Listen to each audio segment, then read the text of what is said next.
To the board. This report brings you the third quarter fiscal results through March 31st of 2015. With 3 quarters of the year behind us, we can pretty much see where we're going to end up at year end. Overall, the news is good from a budget to actual standpoint. This report will be brief and hit the high points of the reports you received. So starting with revenues, we see that revenues are lagging by 1.8% or $6.1 million at the 9-month point. Part of this is due to passenger revenue being under budget by 1.1%, while ridership is up, as General Manager McFarland noted, almost 3%. The drop in passenger revenue amounts to about $900,000, but on the plus side, we are seeing an increase in payroll tax revenue over budget during the same period. At 0.7% or $1.4 million, total payroll tax revenue to date, though, is 4% over the same time frame last year.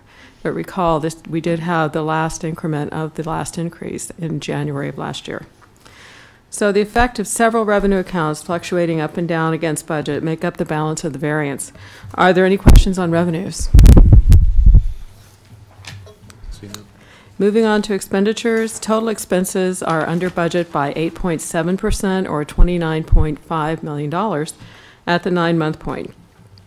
So operating expenditures continue the under budget position we've seen all year at 6.7% or $22.2 million through the first 9 months. $19.1 million of this is in the operations division. The drivers of the variance are the elimination of the medical transportation service at mid-year and also the lower than budgeted price of fuel. There are a variety of other smaller line items that add to this variance.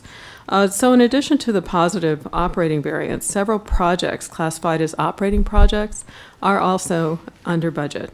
At 9 months of the year, these total $7.3 million, which represents 70.2% under the budget for these projects. Some of this is due to timing and will be spent down by year end, but the majority of it will be carried over, and we have those requests in place to carry the funds over. A number of the funds or a significant percentage of the funds are grant funds. So we can't use them for operations or for any other purpose except these projects.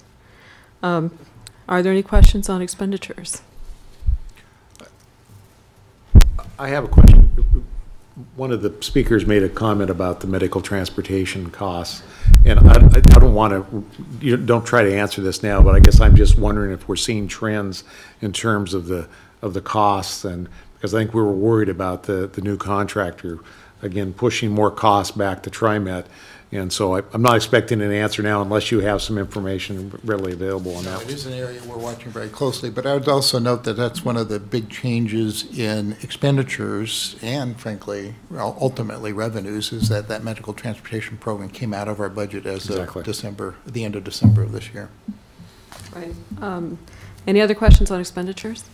Okay, so the overall positive net operational result is $23.4 million. You have reports on debt service, capital projects, and investments, which I will not go over in detail, but we'll be happy to answer any questions now or later if you have any. And this concludes my report. I think we're good.